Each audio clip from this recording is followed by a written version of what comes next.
할렐루야. 우리 옆에 성도를 축복합시다. 아무것도 염려하지 마세요. 잘 됩니다. 여러분의 고백으로 다시 한번 고백합시다. 시작.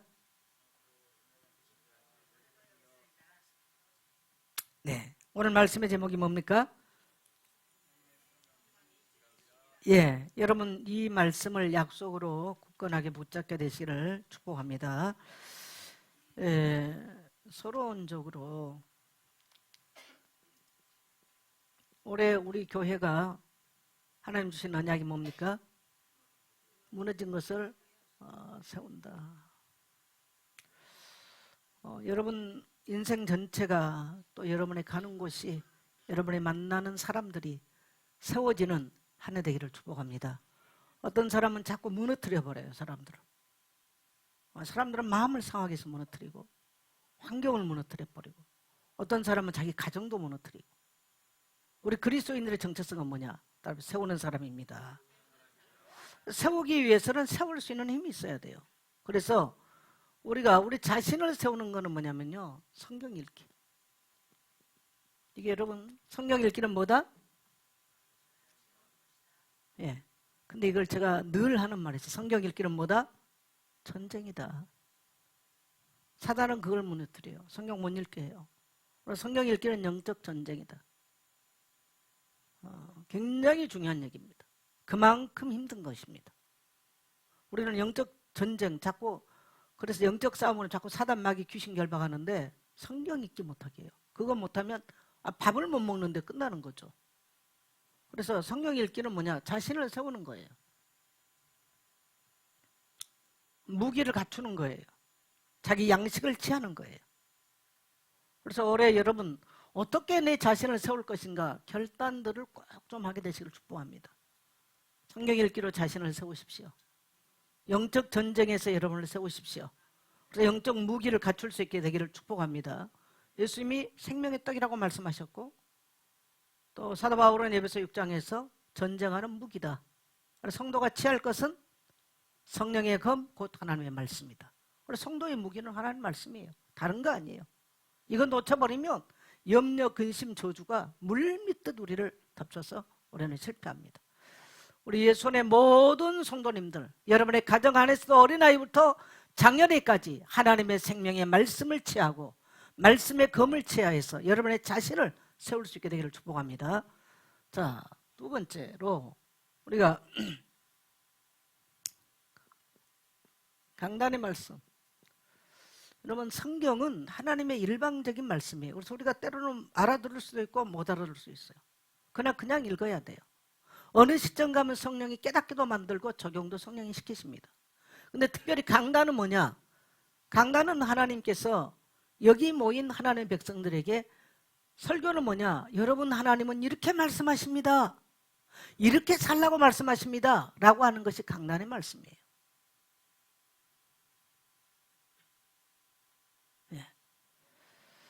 그래서 이 강단의 말씀은 여러 성도님이 계십니다만은 강단을 하나 되게 만들어줘요. 공동체를. 그래서 공동체를 세우는 방법입니다. 그래서 하나님이 이스라엘 백성들에게 에스겔 47장에 보면 이스라엘이 무너졌잖아요. 에스겔에게 말씀을 하세요. 어떻게 하면 살아나냐? 세계까지 살리냐? 성전 세워서 말씀을 흘러가게 만들어라. 그러면 저 에겐디에서부터 에라글라임까지 다 살아날 것이다. 이스라엘 공동체 전체가 사는 법을 그렇게 말했어요. 교회 강단에서 말씀이 선포될 때 성도는 말씀을 들으면 살아나는 거예요. 그래서 교회 강단에는요 끊임없이 말씀이 선포돼야 돼요. 이게 끝났다? 내 인생에 선포되는 말씀이 없다? 그 사람은 기갈에 죽습니다. 그리고 이 말씀을 받은 자들은 가정에 흘러보내는 거예요. 다른 공동체에 흘러보내는 거예요. 서로나 말씀의 떡을 서로 떼는 거예요. 그때 서로가 살아나는 겁니다. 이게 교회 공동체를 세우는 방법입니다. 그래서 우리는 성경 읽기를 통해서 철저하게 자신을 하나님 말씀에게 세우는 거, 그 다음에 교회 강단의 말씀의 흐름을 통해서 온 공동체를, 그야말로 이 공동체를 세우는 방법입니다. 그래서 특히 교회 목자들, 중직자들은요 굉장히 중요합니다. 여러분이 중직자를 만나고 목자를 만났는데 자꾸 엉뚱한 게 나온다. 어떤 사람은 심지어 헷갈리게 만들어. 어떻게 헷갈리냐? 목장 예배 드리는데 다른 목사님 유튜브 갖다 틀어놔. 죽이는 거예요. 아니 성도들이 이것도 듣고 저것도 다 분별할 수 있으면 오케이, 띵호와야. 근데 성도들의 수준이 그렇게 안 돼요. 강단의 말씀도 이해가 따라가기 힘들었는데 아주 훌륭한 말씀이라면서 또 다른 유튜브 갖다 틀어놔. 그럼 성도가 어떻게 되겠습니까? 헷갈리는 거죠. 그 말씀이 틀렸다가 아니라요, 내 수준은 1인데 100짜리를 갖다 놨어. 왜? 100짜리가 훨씬 은혜되거든. 그러니까 성도가 헷갈리는 거야. 그러면 이게 맞는지 틀린지, 틀린 것이 아니고 헷갈려 버리는 거죠. 이런 일들이 나면 안 돼요. 그래서 교회가 하나 될 수 있는 것은 뭐냐면 하나님이 강단을 통해서 말씀을 주시고 정체성을 회복하고 그 강단이 교회가 공동체가 하나 되도록 만드는 것입니다. 그래서 우리 여러분, 이 풍성한 말씀이 여러분을 통해서 흘러갈 수 있게 되기를 축복합니다. 그 다음에 하나님은 우리 내 형제, 권육, 친척, 낙심자, 이방인, 열방까지죠. 첫째는 뭐 하느냐? 품고 기도하세요. 그들의 이름을 하나님께 아뢰보세요. 반드시 누군가는 정말 깊이 바울처럼 내가 내 권력 형제 친척을 위해서 내가 그리스도에게서 끊어질지라도 원하는 바라 라는 탄식을 한 바울의 눈물의 기도는 하나님은 이스라엘이 지금 하나님께 돌아오는 일들이 나요. 나는 이스라엘을 솔직하게 뭐 사람의 백투 예루살렘 이런 운동 많이 하는데 그게 그렇게 마음에 안 당했는데요. 이 로마서 9장을 읽으면서 바울의 그 애타게 자기 권력을 위해서 기도했던 그 마음의 생각이 들었어요. 그래서 우리는 바울에게 빚진 자거든요. 복음에 빚졌지만 사실 그 발걸음을 옮겼던 바울에게 빚진 사람들이죠. 바울의 권력 형제를 위해서 전에는 내가 성지순례 갔다면 올해는 그 땅의 복음화를 위해서 바울에게 빚진 자의 마음으로 이스라엘을 가야 되겠다. 제가 그 마음을 품고 있습니다. 우리는 그러한 마음으로, 저는 선교사들을 만나면 이 말을 해줘요.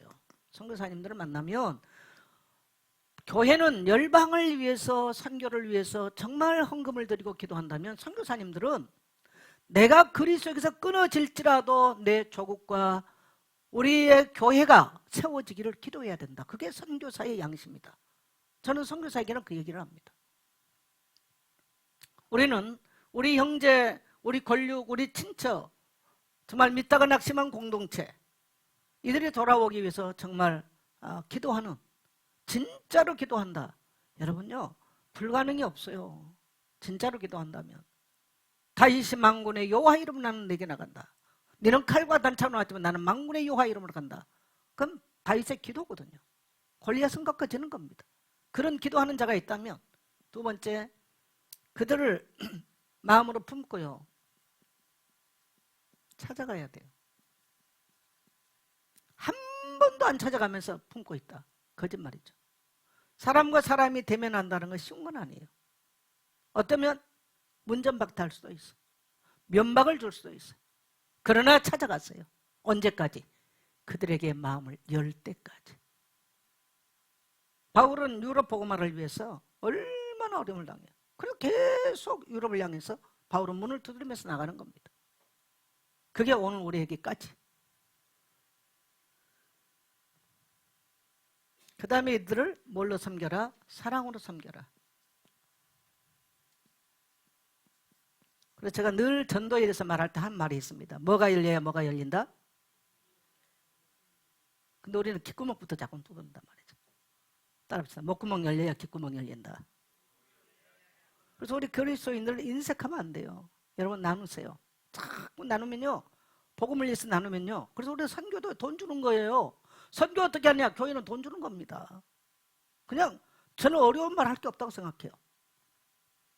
여러분 전도를 위해서 돈 써보셨나요? 다른 영혼들을 위해서 돈 써보셨나요? 만일 했다면 하나님이 여러분의 인생을 풍성하게 하실 겁니다.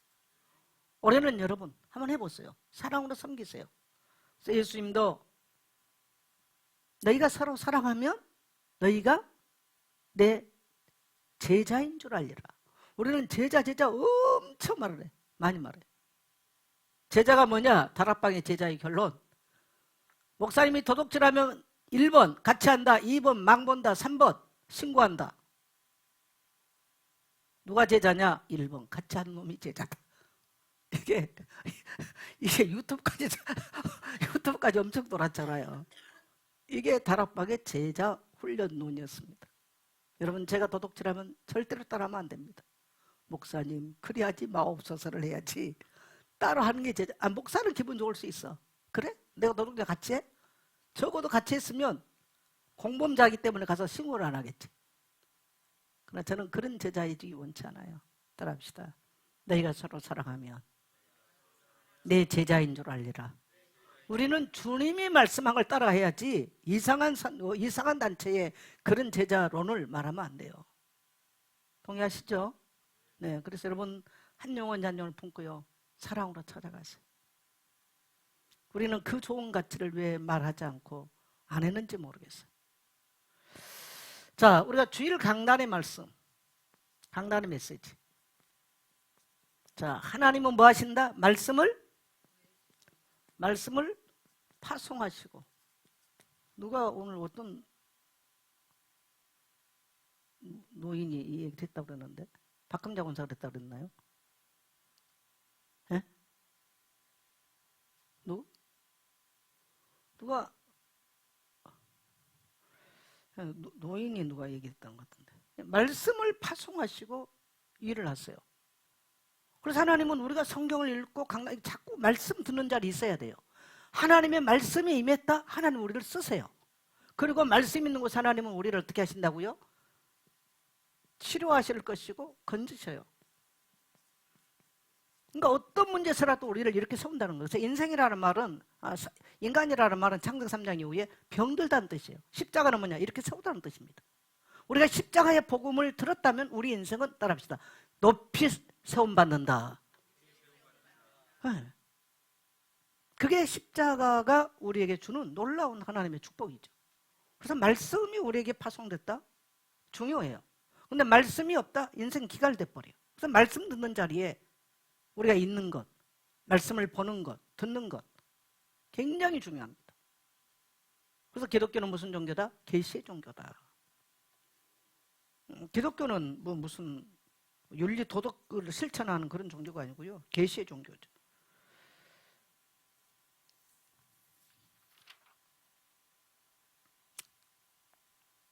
그래서 하나님은 인생에 문제가 있을 때 뭘 보내신다? 말씀을 보내세요.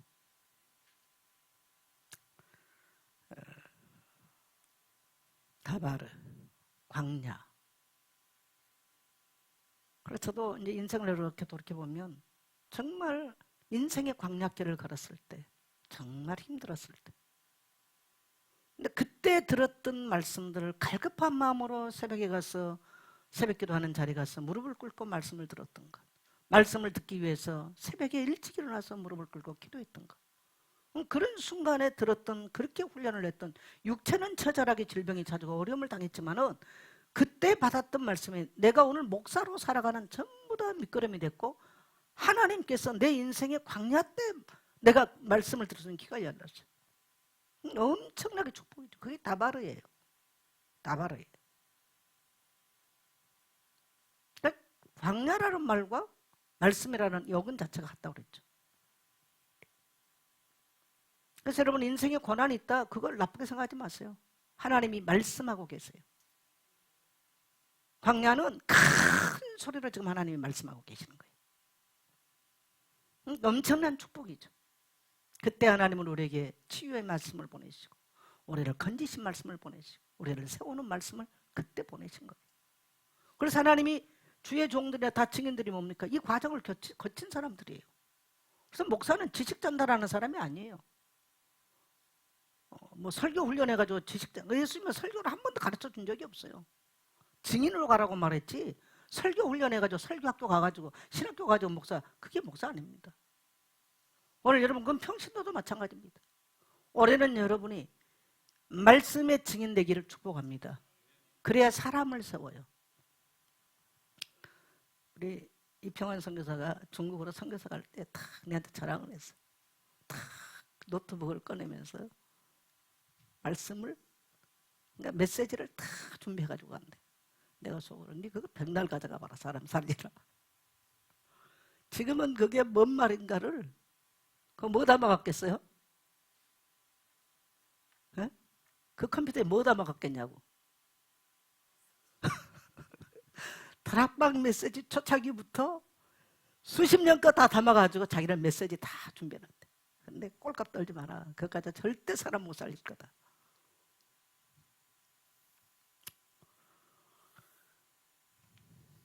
내가 지금은 좀 이번에 오면 내가 내일 모레 없나 물어보려고.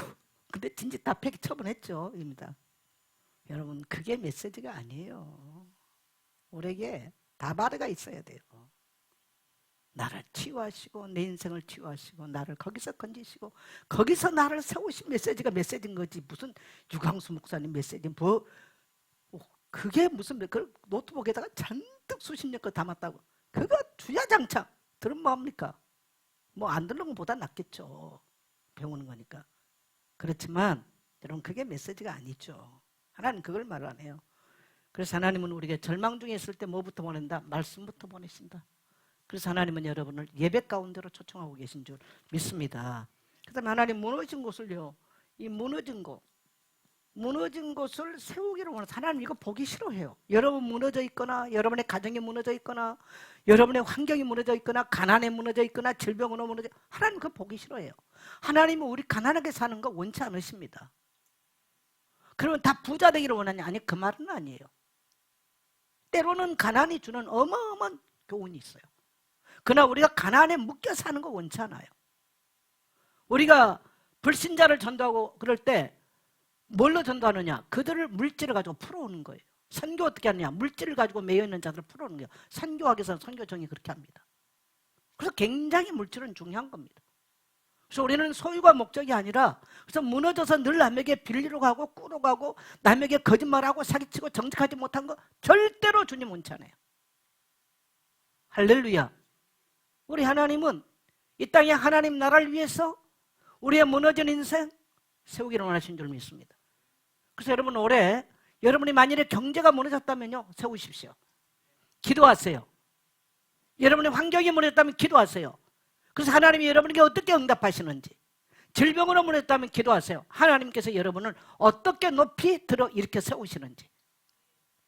그리고 여러분의 주변의 사람들, 우리 주변의 사람들 다 무너져가지고 있는 거 하나님 그 원치 않습니다. 그래서 여러분이 그들을 보는 애통한 눈이 있게 되기를 축복합니다. 그래서 올해 우리 교회 안에 빈자리가 없고 낙심하는 자들이 물러갔던 자들이 돌아오고 여러분의 가족, 형제, 친척, 권력들이 돌아와서 예배의 자리에서 하나님의 영광을 돌릴 수 있게 되기를 축복합니다. 그래서 오늘 세 번째는 뭐냐? 말씀을 붙들고요. 기도는 어떻게 하느냐? 말씀을 붙들고 하는 거예요. 이게 기도예요. 저는 이 훈련을 지금 성도를 굉장히 많이 시켰는데요, 신비주의 얘기 아니죠. 말씀을 붙들고 기도하라는 거예요. 그래서 기도는 뭐냐면 말씀을 붙드는 신뢰의 행위예요. 우리에게 주신 하나님의 말씀을 이루실 것을 믿고 신뢰하는 거예요. 뭐 무릎을 꿇고 뭐 했다 안 했다 이게 중요한 게 아니고요, 그 믿음 자체가 중요한 거예요. 그래서 여러분 말씀으로 기도하는 거, 제가 이거 몇 년 동안 많은 말씀을 했잖아요. 말씀을 붙들고 기도하는 거, 말씀으로 우리의 생각, 불신앙들, 우리의 사상들, 잘못된 가치관들을 말씀으로 태워내는 거 굉장히 중요합니다. 그러한 우리 성도 되기를 축복합니다. 자, 오늘 빌립보서 4장에 자, 평강의 하나님 지키시리라.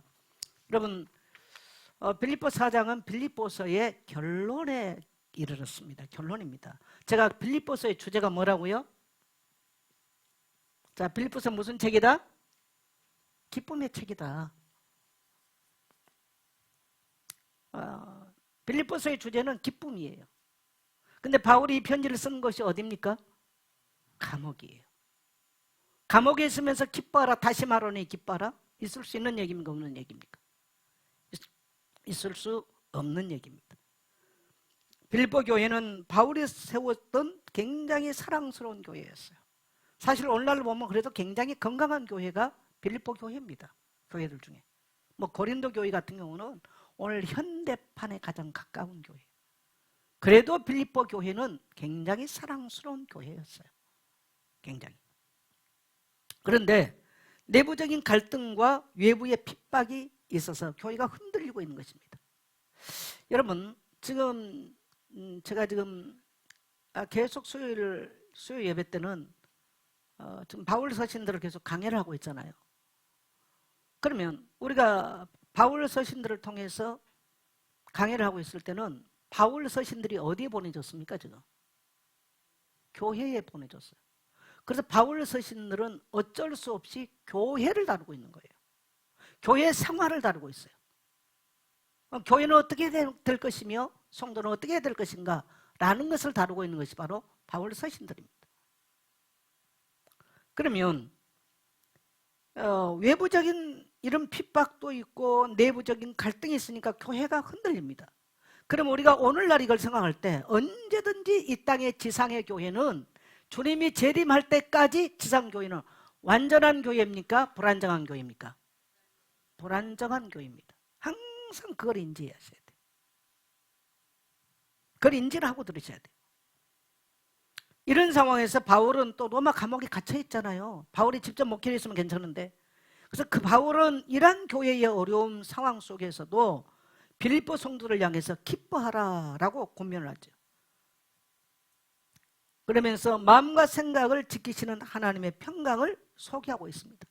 저는 그래서 빌립보서는 굉장히 주옥 같은 많은 메시지가 있는데 그 중에서도 4장 6절 7절 우리 같이 한번 고백합시다. 시작. 아무것도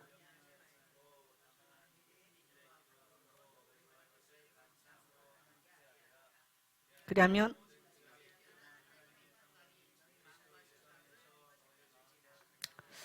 네 이런 많은 문제가 있는데 너희 생각에 어떻게 평강을 유지할 수 있냐는 거예요. 교회가 어떻게 평강을 유지할 수 있느냐 여기에 대한 처방을 지금 바울은 내리고 있습니다. 자, 첫째로 우리가 1절입니다. 1절 같이 갑니다. 시작. 그러므로 나의 사랑하고 사모하는 형제들, 나의 기쁨이요 면류가 아닌 사랑하는 자들아, 이와 같이 주 안에 서라. 네, 성도의 정체성이 뭐냐? 주 안에 서라. 성도의 정체성이 뭐라고요? 주 안에 서야 돼요. 오늘날 성도들은 주 밖에 서 있는 사람이 너무 많아요. 나는 오늘 바울이 사랑하고 사모하는 형제들, 나의 기쁨, 나의 면류관, 나의 사랑하는 자들. 이 표현이 얼마나 바울이 애정 어린 표현들인가. 오늘 아침에 신방을 가려고 이제 새벽에 일어나서 이 메시지를 준비를 하면서 이 말씀을 읽으면서 주님의 모습을 생각해 봤어요. 주님은 요한복음 10장에서 나는 선한 목자라. 그러면서 예수님이 복음서에서 잃어버린 양에 대한 이야기를 하죠. 양 100마리 중에 한 마리를 잃어버리면 그 주인은 99마리를 버리고 놔두고 한 마리를 찾아 산을 넘고 물을 건너 찾지 않겠냐. 그리고 찾으면 기쁨으로 그를 메고 오지 않겠냐. 그게 목자의 심정인 거죠. 오늘 사도 바울에게서 우리는 그런 마음. 그래서 바울이 그 에베소 빌립보 교회의 공동체를 향해서 그런 애정 어린 표현을 하죠. 나의 뭐다? 사랑하는 자들. 또 나의 사모하는 자들. 나의 기쁨. 나의 면류관. 나는 바울의 성품만큼은 못돼서 이 정도까지는 아닌지 모르겠어요. 그러나 여러분 심정은 한 교회에서 수십 년 목회하는 목회자의 심정은 같습니다. 저는 그래서 이 바울의 심정이 또 오늘 주님의 이 마음이 굉장히 많이 아침에 말씀 묵상하면서 다가왔어요. 이게 바로 바울이 공동체를 향한 목자의 애정 어린 심정이죠. 그래서 여러분 항상 목사를 위해서도 기도할 때요 우리 목사에게 이런 주님의 선한 목자 되신 주님의 심정이 또 바울과 같은 이런 심정이 풍성하도록 기도하게 되기를 축복합니다. 만일에 내가 늘 나의 유익만 챙기고 나의 배만 부르는 자로 이런 그야말로 싹군 목자 같은 목자가 된다면 어떡하겠어요? 자, 그 다음에 성도는 주님 안에 서로에게 뭡니까? 영광이 되는 존재예요. 여러분, 여러분이 있기 때문에 여러분은 나에게 뭡니까? 면류관인 거죠. 성도님 고백하십시오. 성도님은 나에게 면류관이고 영광의 존재입니다. 여러분은 나에게 정말 영광이고 면류관이에요. 천국 가서 주님께서 제게 상을 주신다면 여러분 때문에 주실 겁니다. 또 우리 피차의 성도들 안에서 여러분은 뭡니까? 영광스러운 존재죠. 목사 혼자 있으면 뭐 하겠어요? 수고스러워도 힘들어도 같은 공동체 안에서 서로 힘들고 어려움을 세워가기 때문에 그 영광을 주님은 아시는 거죠. 그것이 우리가 천국에 이르렀을 때 뭐가 된다고요? 면류관이 되는 것입니다. 바울은 그래서 빌립보 교회 성도들이 이 왼수들아, 이 짐덩이 같은 새끼들아 왜 싸우고 자빠졌냐 그렇게 표현하지 않았어요. 너희가 나의 면류관이다. 너희가 나의 기쁨이다. 그러면서 이 존재들 향해서 뭐라고 말하냐? 주 안에 서라는, 자, 이 말은요, 군사가 초소를 이탈하면 안 돼요. 그래서 어떠한 유혹과 상황 속에서도 믿음의 자리를 지키라는 바울의 명령이에요. 따라합시다. 믿음의 자리에 서라. 여러분, 코로나 한번 스쳐가고 나니까 성도들이 믿음의 자리를 이탈한 걸 보면서 정말 안타까워요. 어떤 목사님이 그런 얘기를 하더라고요. 정말 교회는 빚이 지금 심각해가지고 목사님이 수십일을 지금 금식을 하는데 성도들은 꼼짝 달싹을 안 한다. 아무리 이런 말 해도 저런 말 해도 나는 충분히 그 목사님의 통한 마음이 이해가 돼요. 그래서 많은 것을 뭘 하자 이런 말 하기가 어렵습니다. 그래서 저는 지극히 기본적인 거, 적어도 자신을 지탱할 수 있는 매일의 생명의 양식은 지혜라. 성경 읽기. 뭐 힘든 성경 공부하고 또 못하니 교회 강단의 말씀이라도 붙들고 서라. 그래서 공동체가 연합되게 만들어라. 여러분, 공동체가 다 무너져? 혼자 집구석에 앉았어야 돼요. 방구석에. 성도들은 이 불행이 지금 뭔지를 모르는 거예요. 여러분, 혼자 이 땅에 교회가 다 무너지고 목사들 설교 안 하고 다 끝났다. 어떻게 되겠습니까? 혼자 방구석에 앉아 있어야 되는 거죠. 비참한 때가 올 수 있습니다. 그래서 우리는 공동체를 세워야 되는 거예요. 할렐루야. 네, 우리는 절간이 아니에요. 그래서 주님이 지금 바울을 통해서 외부적으로 핍박이 오고 목회자는 바울은 지금 로마 감옥에 갇혀 있고 성도들은 싸움이 일어나고 너무너무 복잡하지만 주 안에 서라. 믿음의 자리를 이탈하지 마라.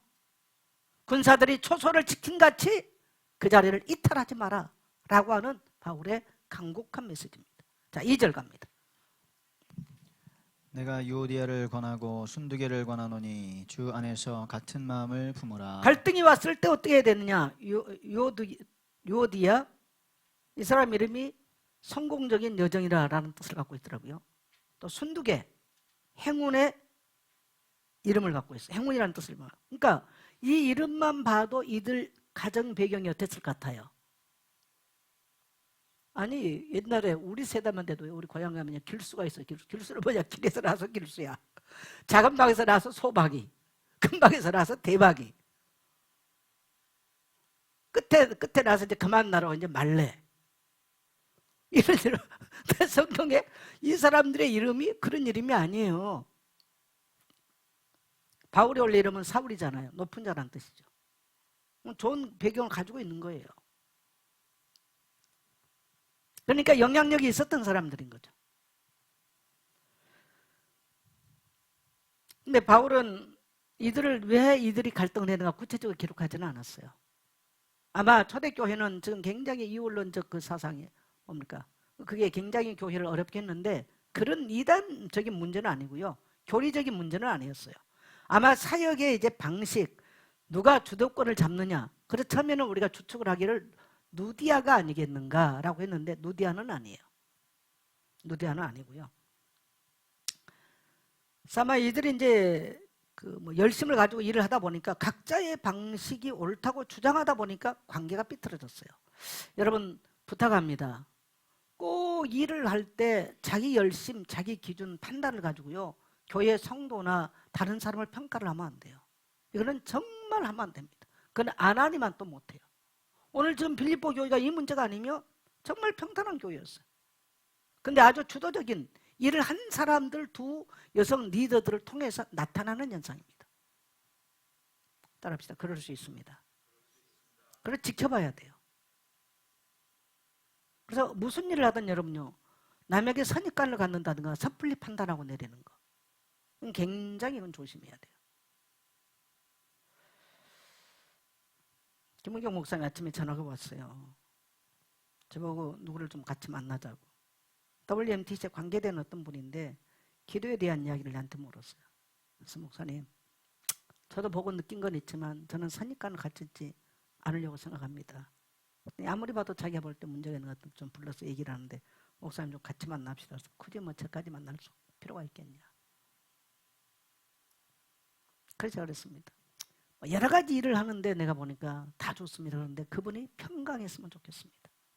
어쨌든 우리는 수십 년 목회를 한 사람이기 때문에 그 사람에게서, 그 사람 몸에서, 그 사람 모든 표정에서 나타난 것, 나는 평강해 보이질 않았습니다. 그래서 그분이 평강했으면 좋겠어요, 목사님. 제가 그 말을 했어요. 여러분, 교회는 따라합시다. 화목을 위해서 하라. 어떤 일을 여러분이 해도 화목을 깨는 거라면 그건 안 하는 것이 나아요. 화목을 위해서 해야 돼요. 화평을 위해서 해야 돼요. 바울이 계속 화목제물이 되라 이런 말을 계속 하거든요. 바울 서신들에서. 근데 바울은 어느 편도 바울은 들지를 않았습니다. 그래서 바울이 내린 해결 방법이 뭐냐? 따라합시다. 주 안에서 같은 마음을 품으라. 그래서 여러분요, 교회나 개인에게 언제든지 문제 올 수 있거든요. 문제 자체에 집중하면 큰일 나버립니다. 저도 목회를 하면서 보니까 절대로 목사가 문제 해결 못합니다. 그래서 그 문제에 성도를 만났을 때도 막 성도들은 누가 어때요? 남편 많은 얘기예요. 그 문제를 보면 큰일 나버려요. 특히 교육자들이나 사역자들 언제든지 성도들이 가지고 오는 문제를 집중하면 큰일 납니다. 그걸 보면 안 돼요. 그들을 눈을 돌려서 어디를 보게 만들어야 돼? 그리스도 안에 서도록 도와줘야 돼요. 오늘 제가 어디 신방 갔어요. 제가 문제 쭉쭉쭉 본인의 문제도 얘기를 해줬어요. 그러나 이게 지금 문제가 아니다.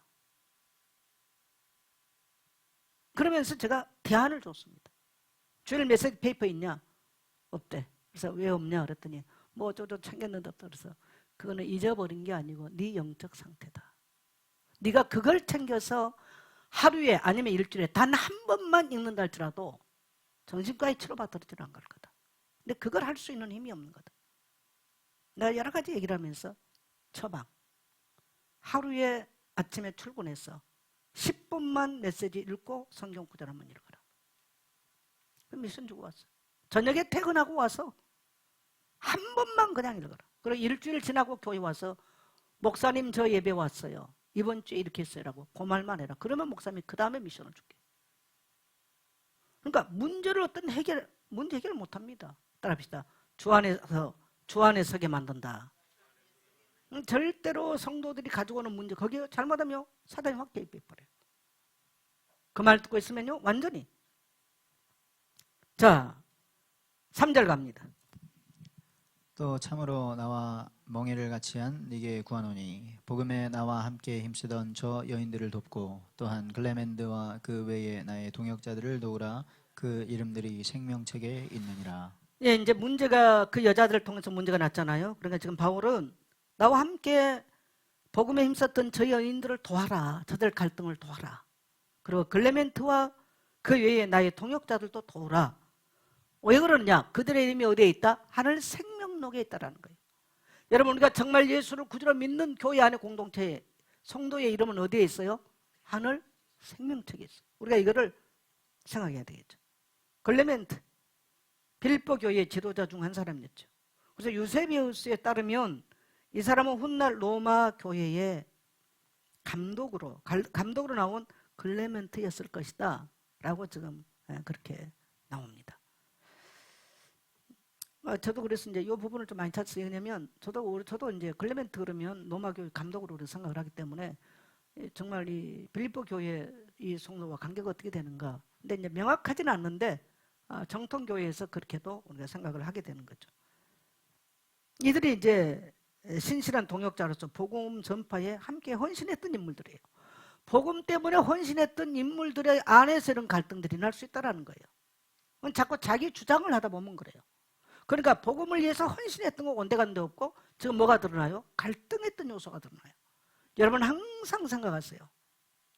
여러분이 어떤 것들을 하고 교회에서 일했던 거 잘해놓고 이런 안 좋은 모습이 드러나지 않기를 축복합니다. 그래서 바울은 저도 이제 바울이 이런 모습을 굉장히 많이 보게 됐어요. 바울은 그 여인들을 비난하지 않았죠. 나와 함께 복음에 힘썼던 사람들이다라고 인정을 하죠. 이게 바울의 모습이에요. 그 다음에 글레멘트와 같은 동역자들이 화해할 수 있도록 도와주라 라고 부탁을 해요. 왜? 그들의 이름이 하늘 생명책에 기록되어 있다는 거죠. 그래서 우리는 교회는 언제든지 지상교회는 따라서 교회는 언제든지 갈등일 수 있다. 그러나 우리의 이름이 하늘 생명책에 기록되어 있다. 그래서 우리는 연합해야 될 이유가 있는 거예요. 그래서 여러분 교회가 유익하다면 여러분을 포기하세요. 맞습니까? 근데 어떤 사람은 끝까지 자기 위신, 자기 명예, 자기 감정을 지켜요. 여러분 이것만큼 어리석은 인간이 없어. 자, 4절 5절 갑니다. 주 안에서 항상 기뻐하라. 내가 다시 말하노니 기뻐하라. 너희 관용을 모든 사람에게 알게 하라. 주께서 가까우시니라. 바울 빌립보서 주제가 뭐라고요? 기쁨이라고 그랬죠. 여러분 그냥 기뻐하십시오. 기쁘게 사세요. 인생 70 살고 보니까 한날에 일장춘몽같이 지나갔어. 인생이. 마치 꿈을 꾸고 일어난 아련한 꿈속의 인생이 지난 것 같아. 얼마나 많은 인생의 스토리가 있겠습니까? 다 부질없는 것들이에요. 왜 주님이 기뻐해라, 다시 말하노니 기뻐해라 그랬을까? 여러분 기뻐하십시오. 다시 말합니다. 기뻐하고 사세요. 교회 일에다가 불행할 것 같으면 하지 마시고 그냥 기뻐하세요. 할렐루야. 저도 불행할 것 같으면 목사 그냥 그만하려고요. 자, 오늘 이 말씀이 성도에게 말하고 목사에게는 말 안 하겠습니까? 내가 불행하면서 어려움을 내가 기쁨으로 감당하는 이야기하고는 다른 이야기예요. 주님 때문에 내가 받는 어려움을 기쁨으로 할 수 있는 그건 다른 이야기인데 예수 믿는 것 때문에 늘 불행하다. 주님이 그걸 원하겠어요? 주님의 의도는 뭐예요? 기뻐하라는 거예요. 다시 말하니 기뻐해라. 자, 그러면 기쁨이 뭐냐? 여러분 기쁨은요 우리 감정에서 오는 것들이거든요. 자, 이 감정은 내가 선택할 수 있어요, 없어요? 예? 감정은 내가 선택할 수 있어요, 없어요? 여러분 감정은 내가 선택할 수 있어요. 기쁨은 어떤 순간적인 감정이 아니에요. 여러분 그냥 기쁨을 선택해서 사십시오. 오늘 한번 따라합시다. 나는 기쁨을 선택했습니다. 이게 우리 그리스도인의 정체성입니다. 교회 와서도요 감정에 따라 기분 나쁘면 확 기분 나빠. 그럼 기분 나쁨으로 사는 거야. 그러면 옆에 사람까지 기분 나빠져. 다시 해보실래요? 제가 빌립보서를 마감하면서 오늘 여러분이 기쁨을 선택하기로 살기로 결단했다면 저는 빌립보서 강해를 잘했어요. 한번 고백합시다. 나는 기쁨을 선택했습니다. 나는 기쁘게 살겠습니다. 그냥 기쁘게 사세요. 집에 가서도 그냥 기쁘게 사세요. 한번 더 해보실래요? 나는 그냥 기쁘게 살겠습니다.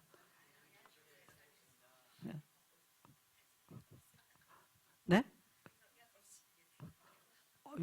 언제 내가 생각 없이라고 말했습니까? 난 절대 생각 없이 말하지 않았어요. 선택한다는 것은 생각이 개입된 거예요. 네. 여러분 이 땅의 모든 것들이 지나가고 끝나는데 불행하게 이거 씹고 저거 씹고 저 새끼가 이 말했지 이거 씹고 앉아서 불행하면 뭐 하냐는 거예요. 아무짝에 그 감정은 소용없어요. 우리가 기쁘게 살면 자꾸 기쁨은 기쁨을 불러. 여러분요, 우울증은 자꾸 우울을 불러들여요. 아시죠? 우울증 환자는 계속 우울한 거 불러들이는 거. 그래서 주님은 우리에게 뭐라고 살아? 기쁘게. 기뻐하면 기뻐하는 사람도 주변에 오고요. 자꾸 기쁨을 부르는 거예요. 불행은 불행을 불러요. 불신앙은 불신앙을 부르는 거예요. 그래서 주님은 우리에게 기뻐하고 살라는 거예요. 바울이 로마 감옥에서 뭐 그렇게 기쁜 일이 있어요? 바울에게 로마 감옥에서 쾌락이 있겠습니까? 쾌락 아니죠. 기쁨을 선택한 거예요. 그 다음에 간용이라는 단어는 다른 사람의 실수와 연약함을 품는 너그러운 태도입니다. 인생 살고 보니까 니는 잘했냐? 이게 많이 생각이 들어요. 모든 사람이 다 똑같더라고요. 모든 사람이 잘났다고 하는 놈이나 뭐 넘어졌다고 하는 놈 보니까 다 똑같아. 그래서 나이가 들어갈수록 관용을 베풀면서 사는 거. 그렇다고 옳고 그름을 없애버리라는 얘기 아닙니다. 그게 없으면 이거는 큰일 나죠. 그 말이 아니에요. 왜? 주님의 뭐가 가까웠다? 주께서 가까우시니라. 재림이 가깝다고. 자, 나이가 먹어서 천국 갈 날이 가깝다. 이 땅에 미뤄둘 게 없어. 또 주님의 재림이 가까운다고 생각한다. 여러분, 꼬장꼬장 옳고 따져가지고 기분 나쁘게 살 이유가 없어요. 주님 오시는데 뭐 다 오면 다 놓고 가야 되는데 뭔 놈 그렇게 살 필요가 있어. 그래서 재림을 기다리는 성도들, 종말을 기다리는 성도들은 이 땅의 유익이나 그것들을 위해서 아웅다웅하게 살 필요가 없다라는 겁니다. 할렐루야. 그래서 우리는 언제든지 주님 오심이 가까운 것처럼 생각하고 살아야 돼요. 그래서 성도는 종말론적 신앙이 없다면 방자하게 살다가 끝나는 거예요. 그래서 종말론적 설교는 반드시 필요한 거예요. 자, 7절, 6절, 7절 갑니다. 시작. 아무것도 염려하지 말고 다만 모든 일에 기도와 간구로 너희 구할 것을 감사함으로 하나님께 아뢰라. 그리하면 모든 지각에 뛰어난 하나님의 평강이 그리스도 예수 안에서 너희 마음과 생각을 지키시리라. 염려를 이기는 것이 뭡니까? 염려를 이기는 거. 자, 기도인데 무슨 기도를 하라? 자, 염려는요, 불신앙의 그림자예요. 제가 전에 수술하고 아프고 난 이후에 자꾸 이제 이 스테로이드를 맞고 딱 끊고 나니까 이게 이제 우울증 비슷하게 이렇게 오면서 이 부정적인 감. 나는 어릴 때부터 굉장히 낙천적이라는 얘기를 많이 들었어요. 뭘 이렇게 막 부정적으로 생각하고 이런 사람은 잘 아닌데 이런 감정이 내게 자꾸 들어요. 굉장히 힘들었어요. 그래서 제가 그때부터 한 게 뭐냐? 감사일기 쓴 거예요. 그래서 제가 성도들에게 한 15년 가까이 되죠. 그때부터 감사일기에 대한 이야기 많이 했어요. 오늘 바울이 염려를 이기는 방법으로 뭐라고 했어요? 감사로 기도하라는 거예요. 감사함으로 아뢰라. 그리하면 모든 지각이 뛰어나신 하나님 평강이 그리스도 예수 안에서 너희 생각과 마음을 지키시리라. 그래서 제가 작년에 10월 달에 이걸 하는 법을 가르쳐줬죠. 여러분, 염려가 밀려올 때 염려에 잡히면 큰일 납니다. 뭘 하라? 감사일기를 써라. 감사일기를. 참여 안 돼요, 그거. 감사를 한다? 안 쉬워요. 그래서 저는 지금도 매일 하루 일과를 마칠 때는 그리고 어떤 감정들을 반드시 심리학적으로도 감정 정리하는 게 굉장히 중요해요. 반드시 그걸 합니다. 우리 성도님들 꼭 그렇게 하십시오. 그래서 제가 그걸 멘탈 클린업이라 그렇게 말했어요. 우리 생각 마음속에 오는 이거 어떻게 해결합니까? 당장 내일 돈이 없어. 어떨 때 염려될 게 있거든요. 그래. 내일 일은 내일 염려하는 거예요. 우리 이송성사님이 이번에 훈련 받으러 오기 전에 내한테 이제 저는 그 양반도 염려 체질이야. 뭐 하냐? 사람들하고 낯선 사람하고 같이 자면 자기 코를 많이 보는데 목사님이 가서 방을 좀 엄청 성교사님. 그게 작년 이제 11월 달 정도 12월 달부터 내년 1월 달이면 해가 바뀝니다.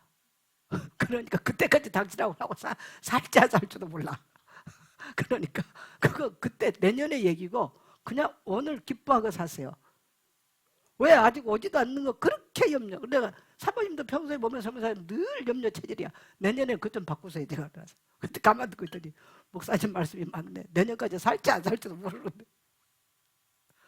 그래서 여러분 내일 주님 말이 딱 맞아. 내일 염려 아무 소용없다는 거야. 오늘의 염려로 족하다. 아멘. 기뻐하고 사세요 그냥. 그래서 자꾸 감사한데 삶은 감사가 풍성해지는 거예요. 저거로서 이걸 멘탈 크리럼이라고 그랬잖아요. 난 영어 잘 못하는데 이것만 영어 써. 아주 세련된 것처럼. 그러면서 내 생각 속에 일어나는 이 어둠의 그림자들을 몰아내는 거예요. 그때 원인 이걸 벌써 10년 20년 가까이 하니까요 평강해지는 거예요. 평강해지는 거예요. 할렐루야. 그래서 빌립보 4장을 이거 한 4주 설교했잖아요. 하는 방법에 대해서.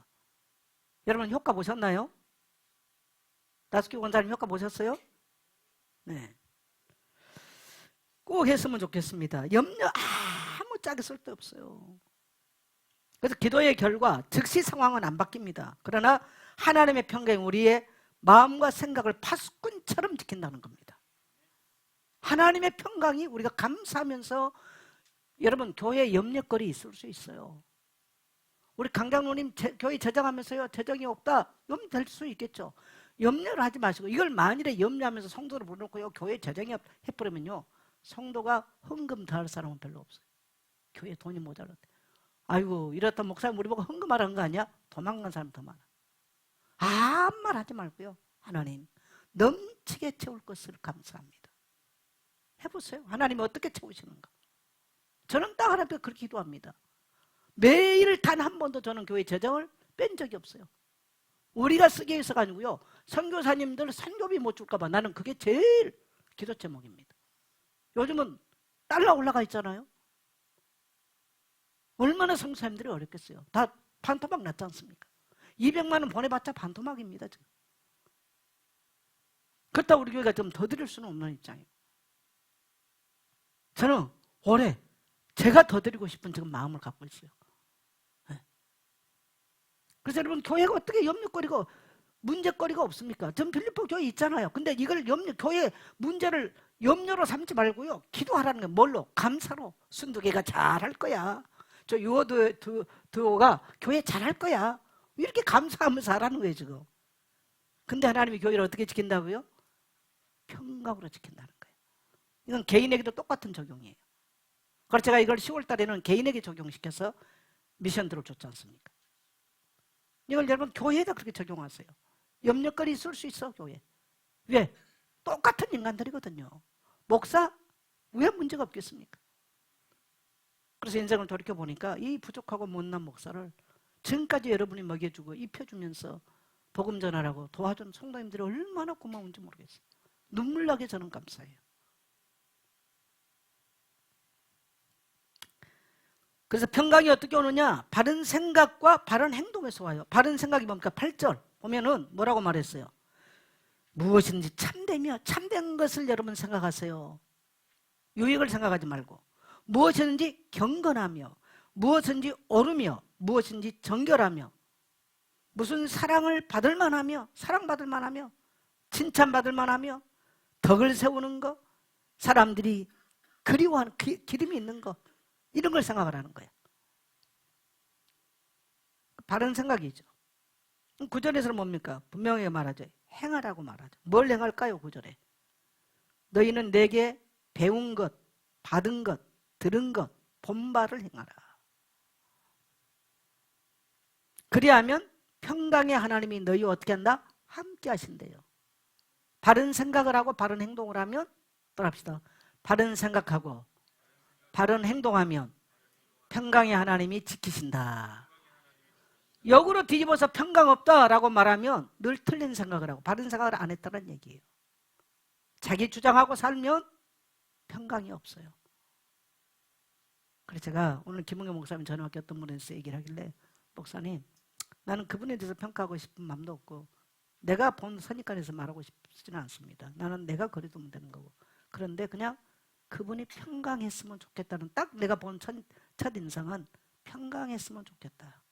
나는 그분에 대해서 아무것도 모릅니다. 그런데 어쨌든 이미 우리가 목회 현장에서 수십 년을 살아오고 사람을 보고 살아온 우리인데 뭐 대단한 교회의 선교 일을 좋습니다. 그런데 평강했으면 좋겠습니다. 제가 딱 그 얘기했어요. 아침에 전화 받기로. 여러분 평강하십시오. 그럼 어떻게 해요? 바른 생각, 바른 행동. 중요합니다, 이건. 자, 결론 맺습니다. 우리 같이 가시겠습니다. 시작. 오늘날 우리 공동체 안에도 유오디아와 순두기 같은 갈등이 있을 수 있습니다. 네, 있을 수 있습니다. 그래, 지상교회는 어떠다? 불안정하다. 언제든지 목사도 불안정하고 언제든지 교회는 그럴 수 있습니다. 자, 그런데 어떻게 하라고요? 그러나 우리는 생명책에 기록된 하늘 시민입니다. 네, 빌립보 3장 20절에 우리는 우리의 신권은 하늘에 있다. 이게 우리의 굉장한 중요한 정체성. 네. 그래서 우리는 한 공동체인 거예요. 시민권이 같으면 다 그 나라 갈 거 아니에요. 그죠? 지역 시민권 갖고 있는 사람은 가는 것이 틀리니까 뭐 이 땅에서 뭐 헤어져 버리면 그 말이지만 시민권이 같으면 대한민국 시민권 하면 다 대한민국 오게 돼 있고 미국 시민권 가진 사람 미국 가게 돼 있잖아요. 자, 그 다음에 염려 대신 뭐하라? 기도하고 비난 대신 관용을 베풀고 배운 대로 행하라. 그래서 기도할 때 어떻게 해라? 감사함으로 해라. 자, 4번 시작. 2026년 한 해 평강의 하나님께서 우리의 마음과 생각을 굳건히 지켜주실 것입니다. 아멘. 여러분이 그렇게 하시면 여러분 무슨 일을 만나도 2026년 한 해가 평강한 한 해로 살게 될 줄 믿습니다. 그래서 자꾸 말씀으로 우리 자신을 채워야 돼요. 세상 염려 근심, 과거 상처, 세상 명예, 세상 걸로 채우면요 우리에게요 염려 근심이요 군사와 같이 몰려와요. 막을 길이 없어요. 여러분 다 내려놓고 여러분의 마음과 생각 속에 하나님의 말씀으로 채우고 감사함으로 기도할 수 있는 여러분 되시기를 축복합니다.